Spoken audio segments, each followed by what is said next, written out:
கடலுக்கு போனாங்க. ஆனால் ஆளை காணோன்னு சொல்லி சொல்கிறாங்க. போனது 7 பேர். 7 பேர்த்துல 6 பேர் கரையை வந்துட்டாங்க. போட்டும் கரையை வந்துட்டு என் மாப்பிள்ளை எங்கன்னு கேட்டதுக்கு காணோம் அப்படின்னு சொல்லி சொல்கிறாங்க. ஆனால் இதுவரை எந்த தகவலும் வரலை. நாங்கள் மறைமுக போலீஸில் பெட்டிஷன் கொடுத்ததுக்கு அவங்க எந்த தகவலும் எடுக்கலை. இதுவரை கம்ப்ளைண்ட் கூட என்னாச்சு ஏதாச்சுன்னு கூட எங்களுக்கு தெரியலை.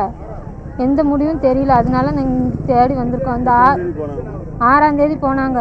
10ஆம் தேதி கீழே விழுந்துட்டேன்னு சொல்லிட்டு 16ஆம் தேதி என்கிட்ட காலையில் 9 மணி 9:30 வரைக்கும் ஒரு ஆதார் கார்டும் போட்டாவும் தாங்கன்னு சொல்லி கேட்டாங்க. அப்போ நான் எதுக்கு அப்படின்னு சொல்லி கேட்டேன்.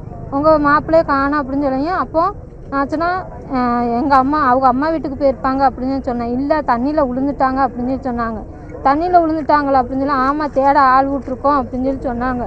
சொல்லி 11ஆம் தேதி 6:30 இருக்கும் மறைமுக போலீஸில் போய் பெட்டிஷன் கொடுக்க சொன்னாங்க.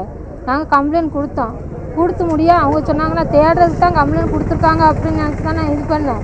ஆனால் தேடுவீங்களா அப்படின்னு கேட்டக்கு ஆமாம் தேடுவோம், நாங்கள் படகெல்லாம் விட்டுருக்கோம், நாங்கள் தேடுவோம் அப்படின்னு சொல்லி சொன்னாங்க. ஆனால் அவங்க 11ஆம் தேதி 11:30 மணிக்கெலாம் கரையை கொண்டு போட்டை கட்டிட்டாங்க நைட்லையே.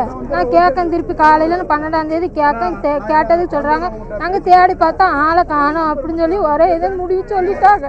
இது வரையும் மாப்பிள்ளைக்கு எந்த தகவலுமே கிடைக்கல. யாருமே விசாரிக்கல, எதுவுமே பண்ணல. மாப்பிள்ளை என்னன்னே எனக்கு தெரியலை. ஆனால் இந்த 6 பேர் வந்துட்டாங்க கரையை. எந்த முடிவும் சொல்லலை எனக்கு. உங்க பேருமா? என் பேர் முத்துமாரி. எனக்கு 3 பிள்ளைகள் இருக்கு.